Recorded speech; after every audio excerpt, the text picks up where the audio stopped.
Joel Wynkoop. Be sure to check out my show, The Joel Wynkoop Show, Sunday nights at 9 p.m. on Verizon Channel 30 and Bright House Channel 950. We'll see you there. It's the new Joel Wynkoop Show. Tonight, Joel's guests are Mr. Ken Anthony, Rich Keene, and featuring Wynkoop's What Movie Is This From? Also, the 30-second movie review. Tonight's feature, Strip Club Slasher. And now, here's Joel. Alright, welcome to the show. Got a live audience here. How's everybody doing today?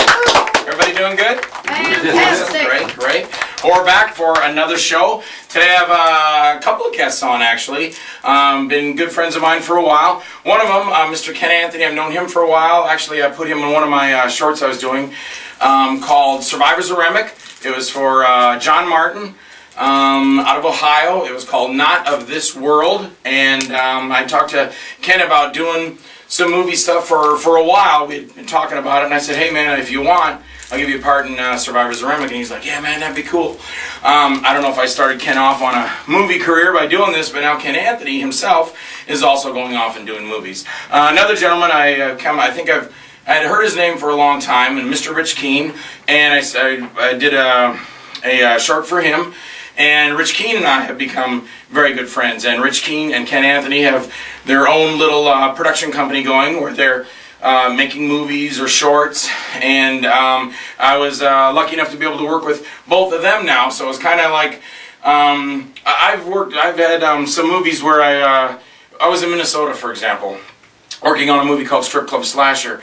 And I asked the guys at one point, I said, guys, Jason, do you mind my input here? I can kind of tell you how to work that. I don't want to step on anybody's toes, but if you don't mind my input. And he goes, Joel, you got 26 years of experience. Yes, please, tell us how to do this. And I worked out the whole choreographed a fight scene for him. And the one thing Jason said to me, he goes, Joel, he goes, we're just glad to have you here, man. He goes, I was watching your movies when I was in high school. I was watching Truth or Dare. So it was kind of cool to hear that. Here I was doing these movies, and they were watching me then, and now I'm working for them. And the same with Ken Anthony, that he had worked for me, and then it's turned around, and I'm working for them. And it also happened to be on Scary Tales 1 and 2. Mike Hoffman worked for myself and Tim Ritter on Dirty Cop No Donut and Screaming for Sanity. And then Mike got me to do Scary Tales 1 and 2 for him. And now Mike just did a movie, I can't remember how much his budget is, but Girls Gone Dead. And he shot that all down in West Palm, and he brought me in to do a cameo in that. And it's kind of neat because he worked with me, now I'm working for him. So it all, in this whole filmmaking process, especially this low-budget arena, whether you want to call it B movies or just a low-budget arena, it's a big family. It's everybody working together. So that's what we're going to be talking about. But holy smokes, I got to walk through an establishment. We were shooting a commercial at this place, I won't say the establishment, but a very big establishment, very well known. They're on television all the time, big commercials. Big, you know how Walmart has a commercial, or Kmart has a commercial, or the Sears Roebuck people, or whatever they have commercials on TV. We were shooting there in a different room, but we had to pass through a place where you're supposed to be, you know, maybe you could get away with the dress code being like a pair of jeans, but a nice, decent kind of button-down shirt or a nice t-shirt. And people are, you know, whether they're answering phones and they're working on computers, and you have to have a sort of I would think, a respect for your people, for the people you're talking to, a certain respect for the people around you. You know, if you're working here and this person's working here, and yeah, if you want to have music and stuff, that's great. Have your music, but keep it to the point where you can hear it, not your neighbor, or you're able to say, hey John, could you turn your music down? It's kind of oh yeah, that's no problem, man. You know, but no, what do I see over in a corner booth? This guy working the phone, working the computer. Yeah, what do you want? Yeah, I was looking over here. No kidding, wolfing down chicken wings while he's on the phone, and then all of a sudden he'll get up and go, dance to the left, dance to the right, crisscross, 3 steps, everybody. Dun, dun, dun, dun. Wow, you're in a business attitude. You're supposed to be working phones. You're supposed to be professional. And you got the guy up, dance to the left, dance to the right, and then this, even worse. Oh, sorry. It's a professional. Why doesn't somebody say something to him? Why doesn't a supervisor walk? I was at Crystal Springs Water Company for 20 years. I walked in and said to my manager, Chris Wright, came in to our branch from Miami. He walks in and I see him and I'm just like, I'm with my friends where I'm like, hey, how's it going, man? I said this to the president of Crystal Springs Water Company, not thinking what I'm saying to him, to Mr. White. I go, hey, man. And he's like, hey, man. Hey, man. Then, and my beard was a little rough. He goes to my boss and he goes, I would send that guy home if he wasn't so good on the route. His beard's out a little. Can you imagine if he walked in and this guy's going, dance to the left, dance to the right, crisscross. See, I can't dance. But, and then munching and chopping on food, and then just singing, give me a disco song. Somebody give me a disco song. Staying alive. What? Staying alive. Staying alive. Staying alive. Oh. Staying alive. Oh, yeah. Yeah, hang on, customer. Hey, Bertha. What you doing? No, really? Oh, hang on. Yeah, I'll be with you in a minute. Yeah, that's really great. That's really great. There goes my supervisor. No, they're not saying nothing to me. Okay, I'm going to go. I'll talk to you later. Call me back in 5 minutes. Okay, yeah. Dance to the left, Dan. What's happening? What's happening with society? Why is this buffoon have this job where you're not supposed to be acting like this? What does he have over the company? I couldn't do that. If I walked in and was working at that place and I decided I wanted to do that, you think I'm going to last there? No. Huh? No way. How did I get off on this tangent? I apologize. Everybody, we're coming up next on the Joel Wynkoop Show. We have my good friend, Mr. Ken Anthony, and my good friend, Mr. Rich Keene. Give it up for them. They're coming up next on the Joel Wynkoop Show. Stay right there. Oh, hey, it's Joel Wynkoop. Man, I just got to tell you, just got home. It's about 2:30 in the morning. I gotta admit, I don't know anything about MPEGs and VIPs and AVIs and all that crap. And my show got accidentally converted or something to an MPEG or JPEG or ZPEG or some kind of letter from the alphabet PEG. And the show is actually this big. Imagine your TV screen's this big. If I played it on TV the way I got it, it would have been this big. That's how big it was. And I still had to cut some stuff into the show, and you know, I got it like this, accidentally, tiny. So by the time I discovered what it was, I couldn't convert it, because I am not a converter. I can't do all that stuff, okay? I can act and host a TV show and do a little, you know, get by with a little bit of singing and a little drawing of Spider-Man and Captain America and stuff, and drive a truck. Drove a truck for Crystal Springs for 20 years. That's it. I know nothing about AVIs and MPEGs and ZIBs and VIWs, and don't dare send me a script on a Z-strips. I hate Z-strips. They'll make me throw up, so don't do that. Anyway, so by the time I got the DVD, or it wasn't even DVD, it was a CD-ROM. And then I had to have it converted, and like I said, the MPEGs, the AVIs, the IVAs, and I don't know anything about that. I don't know how to fix that stuff or do that stuff. So I took it to my good friend. I picked up the CD-ROM. I think I got it, I don't know, 4 in the afternoon or something. And by the time I got home, and it wouldn't play. And then I called my friend Warren Fuss, my good friend Warren Fuss from Kmart way back in the 70s. Because we've stayed in touch since '77. And Warren Fuss is a genius with computers. And he was able to convert that MPEG back to a DVD, but it was still this tiny for television. And I could have played it on TV this tiny on TV, and you wouldn't have hardly seen anything. But Warren blew it up this big so it fits the screen. Unfortunately, it's a little blurry. So when you're watching the show, you're watching the rest of the show tonight, pretend that you just woke up and you haven't put your glasses on, or you're hungover, and instead of saying, oh, the show looks blurry tonight, just say, boy, I must have drank too much, the show looks blurry, it must be because I'm drunk. So can you do that for me? Just, you know, kind of try not to look at the blurry stuff and pretend you're drunk or you're not wearing your glasses. And let's all give Warren Fuss a round of applause, because my show would have been this tiny. Actually, there wouldn't have been a show because I didn't know how to convert it, because I'm computer illiterate. So thank you, Warren Fuss, for fixing it. Thank you very much. I gotta go to sleep. Gotta get up in the morning and try and put it all together. Thank you, Warren. Good night, folks. And now, back to the Joel Wynkoop Show. Whoa, it's Joel Wynkoop. We're back again at the Joel Wynkoop Show, and I have with me Mr. Ken Anthony and Mr. Rich Keene. Here they are right here. How's it going, buddy? How's it going, Rich? Pretty good, pretty good. How are you? Oh, look at that. Sporting a Wynkoop shirt. All right. You know, I had to put a thing on Facebook because so many of those shirts are getting around now. A guy just picked my the whole lineup in Canada. And he's selling, not only is he selling our other movie t-shirts like Wicked Games, Screaming for Sanity, but he's also got my Wynkoop shirts now. So he's selling them overseas, and he goes, these are moving faster than any of the other shirts. Oh, because you got quite a following because people are buying your t-shirts. So now you guys have started something on your own, but I kind of wanted to talk about, Ken, how did you and I meet? Originally it was at TampaCon. Very good. Couple times back and forth, just casually, and Chris Woods actually introduced us. I was going to say, do you remember who introduced us? And it was Mr. Chris Woods. That's right. Definitely. Yeah. So, and then that led into me getting to the Survivors of Ramic that you mentioned earlier. And what were you doing at the comic convention? Because you do something really cool. Yeah. Our artistic license studio. So, just plugging that and getting the work out there. Cool.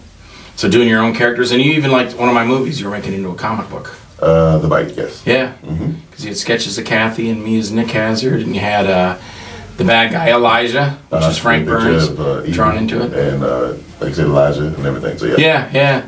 So that was kind of cool. So yeah, tell us a little bit about the comic book thing too. Okay. Actually, I've been drawing most of my life and writing stories, so it's just a natural progression. I've been doing it over the years. Started Artistic License Studio a couple years ago. Got a talented group of folk with me.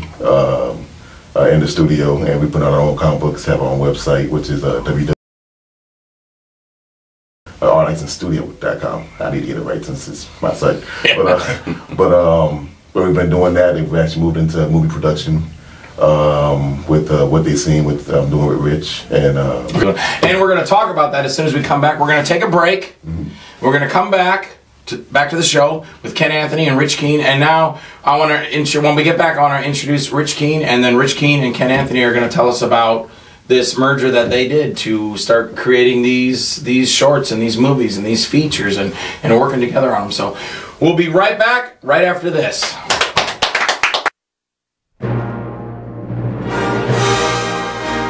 He's an encyclopedia of cinematic knowledge, but that's not why they call him King of the B-Movies.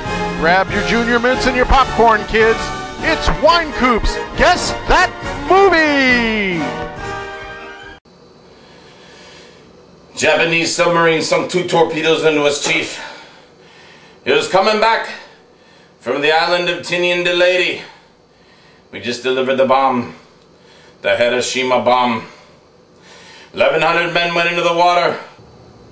You have 5 seconds to answer that song. What movie is that from? 5, 4, 3, 2, 1. Everybody should have got that. You are correct. Robert Shaw as Captain Quint in the Steven Spielberg phenomenon, Jaws! Yeah! Woo! Hey, it's Joel Wynkoop here. That was my homage to Tom Cruise in Risky Business. Man, I gotta say right now, I am so sorry about the show. I know it's a little fuzzy. Can you guys please just pretend that you didn't put your glasses on this morning? You're watching this kind of fuzzy. I got this in a new kind of format. I am not the technical guy. I'm just a talk show host and an actor. I don't know what MPEGs are and JPEGs and 1460s and AIPs and AVIs and VIPs and numbers and all that stuff. I don't know. So I was handed my show in a different format this weekend, and I was not able to cut it together properly.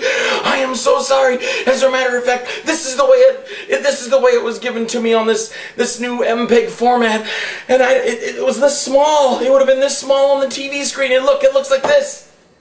Not only is he selling our other movie t-shirts like Wicked Games, Screaming for Sanity, but You see, that's it. That's what you'd be looking at if I use the MPEG format, which I don't understand. I don't know how to change things around. I just need my show transferred to me on a DVD so I can up it in my computer and do the best I can with it and put it out to you folks. It was either have the show look like this. He's also got my Wine Coop shirts now, so he's selling them overseas, and he goes, these are moving faster than any of the other shirts. Or have the show blown up a little bit by my good friend, Mr. Warren Fuss. Thank you so much, sir. I had to drive 22 miles to Land O'Lakes to get Warren, my good buddy, who is very, very computer advanced, and he knows how to fix these things. So he took the little tiny MPEG conversion, which the screen, the Joel Wine Coop show was this big, is how big as it was. And he goes, why is it like that? I go, I don't know, Warren, because I don't know anything about MPEGs. I needed it on a DVD. So Warren took it and made it from this big to this big, which is big on the screen, but it made it blurry. I'm sorry, there's nothing I can do about that. I figured it was better to bring it to you folks like this, the whole TV screen, than have it only see this much, this tiny, tiny little bit. That's how much, you would have seen this much black widescreen way out here, and only this much of the show. Again, it would have looked like this. Because you got quite a following because people are buying your t-shirts, so cool. It's pretty cool. So I had to put that thing together on Facebook where I seem like you. But now it's better to look like this. So it's the best I can do for you folks. And now, without further interruption, back to the show, back to Ken Anthony and Rich Keene on the Joel Wine Coop Show. See you later. Whew. All right, and we're back. Mr. Ken Anthony and Mr. Rich Keene now. Okay, Ken, take it away. Tell us how you and Rich ended up teaming up. Then you talk about Rich Keene. Yes. How did you guys hook up and decide to start, hey, let's We start actually worked on a film together named Port of Affairs by Joe Sanchez. Joe? Yeah. Yep. And then he approached me about the project, What They Seen. He's the writer of it, like I said. And he was. But Joe wrote that? No, Rich. No. Oh, okay, Rich. Yeah, so I thought Rich. Okay, yeah. So he approached me about that. Wanted to pull a team together to get it made. I read the script. I was bowled over. It was hilarious. From that point on, I and by extension the studio became co-producers of it. Mm-hmm. But I helped him pull together a cast and crew and everything. And Keen Insight, which is his studio, we're working in collaboration as an alliance to get stuff done along with Sasha Wolf, who has Fractured Images. Met Sasha, okay. Yeah. So what's this? You have? Are you gonna hang me? Oh, this is for plugging the movie. They said we had to plug a movie when we came by, so plug a movie. Yeah, I didn't know it was verbal. So folks, that was horrible. That was horrible. He's here to plug his movie. That was horrible, Rich. So Rich won't be doing any more writing. So cool. So you're gonna be doing this feature. Right. You've teamed up with Sasha. So now beyond that, I mean, you're just full up, or is there anything that you guys have just said, man, we just gotta after this, then I want to hook, me and you gotta hook together and just really, come out, or it's just a process. It's just moving along, process, one thing after the other. Yeah, we're moving along. We still have our other gigs that we do. Yeah, you keep on, you want to keep progressing and building on it. Yeah, definitely. Yeah, definitely. Well, hey guys, anything, we're gonna wrap it up, but anything you'd like to say to the Joel Wine Coop audience out there? Now's your chance. There's our camera. I want to say thank you to the entire cast of What They Seen, and it's a long list. It's a long list. For a short, we've got about 50 people in it. And pretty much the best of the best in the area. Like I said, you, Jack Amos, Connie Frank, quite a few people. We have Broderick Epps, also known as 25 Cent from Bubba the Love Sponge Show. So right. So a lot of people in it. All right. And I just want to say thank you for supporting independent anything, music, art, film, whatever. Thank you for supporting the Joel Wine Coop Show. Please check for us on Facebook, all of us on Facebook, MySpace, Twitter, what have you. And look forward to the new projects coming out, including the Looking for Me, What They Seen when it's released, Wait What, Don't Spit on My Boots, ton of movies. So lots of Doug Vader production. He's working on this movie. Yep, Doug Vaders and I worked together for years, and he's got another project coming out, Don't Spit on My Boots, and also I Can Hear You, if I'm correct. I Can Hear You. He's also shooting Hours. He's behind the lens. Okay, see, yeah. So of course, best of luck to my friend Doug Vaders, And it's just really, Doug and I used to do the show together, but really, honestly, Doug and I both got very busy with projects. I was doing this, and I'm trying to do some other stuff that I'm working on, and plus my regular acting through my agent. Cool. Doug's got, you know, Don't Spit on My Boots, the Freddy versus Ash, Jason versus Ash fan film he's working on. The I Can Hear You. I think there's a couple other. We both just got very busy. Right. So Doug was super busy. He was able to really, you know, be able to do this too because his plate was so full. And then the same thing for me. Things got full for me, and that's how things go. But you know, Doug and I are still friends. And we still talk to each other. So Exactly. Well, all right, that wraps it up for the Joel Wynkoop Show. Well, I want to thank my guests, Ken Anthony and Mr. Rich Keene, and we're going to be right back in a minute with the Joel Wynkoop, the 30-second review. We'll be right back. Stay there. Don't move.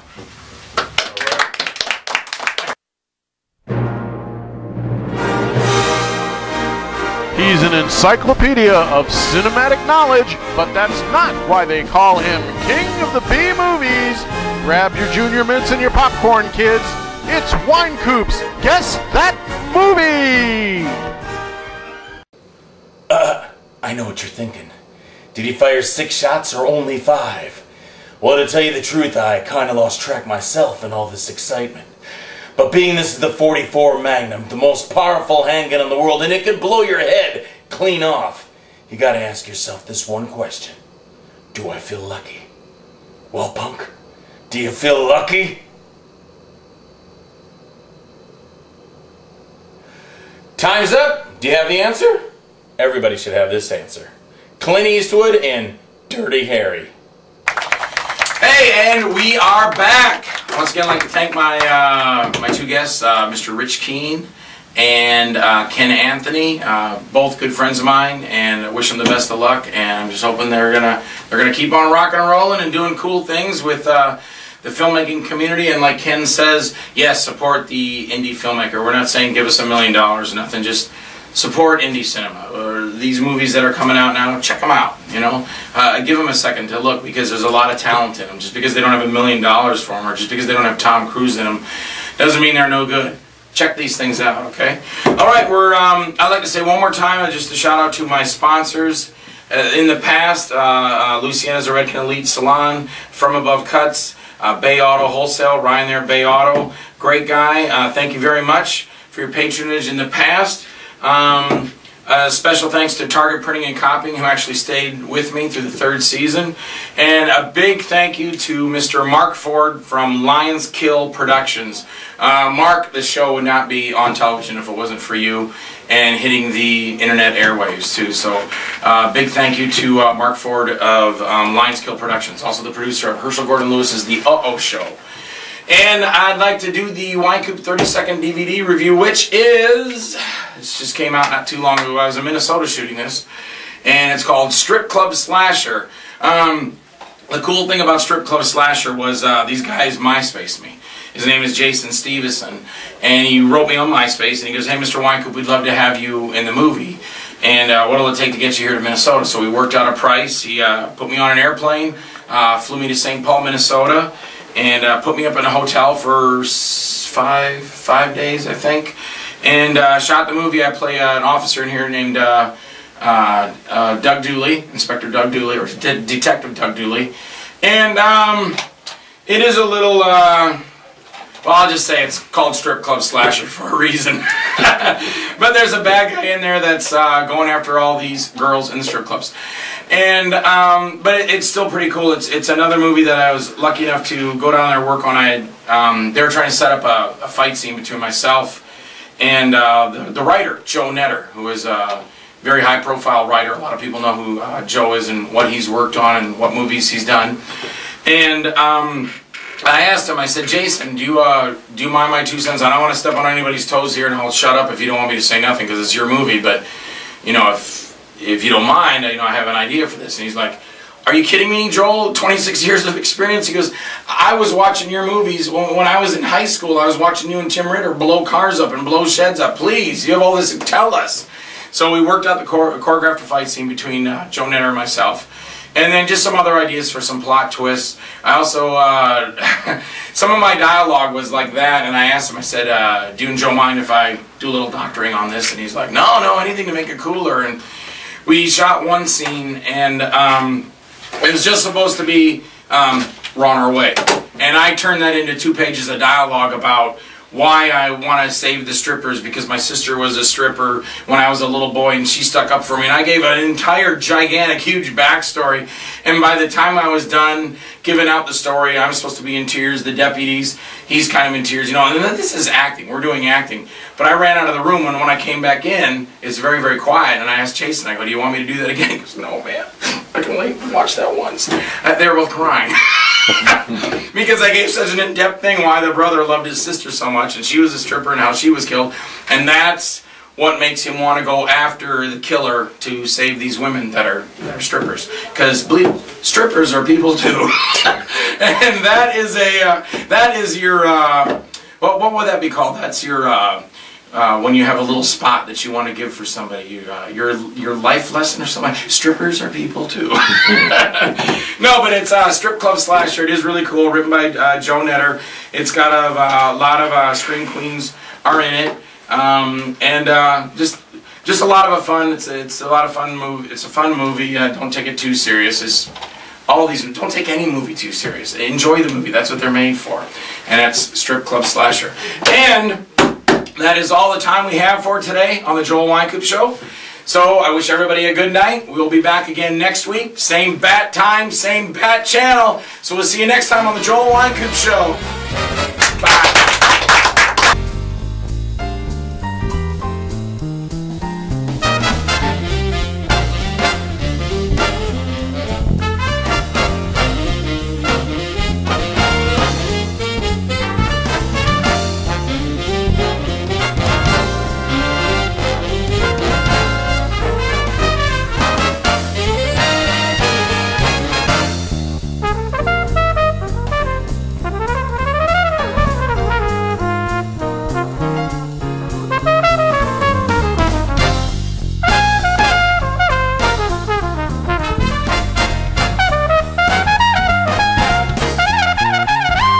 The Joel Wynkoop Show is brought to you in part by Lions Kill Productions, Target Printing and Copying, Main Street Studios, Aqua Graphics. Would you stop running your mouth? That's all you can do is flap your lips all night long. Give me a break. Why don't you listen to your jive-ass music? I was almost in, but their damn psychological tests. I couldn't pass them. Couldn't evaluate me as sane or something like that, so they said. What, are you kidding? I bench press 10 times as much as this. My karate keeps me in top physical form.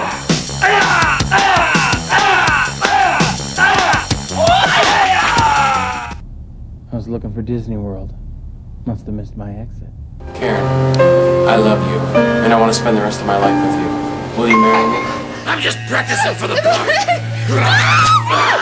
But my head told me I had to kill you because you're gonna mate with some man. Come on!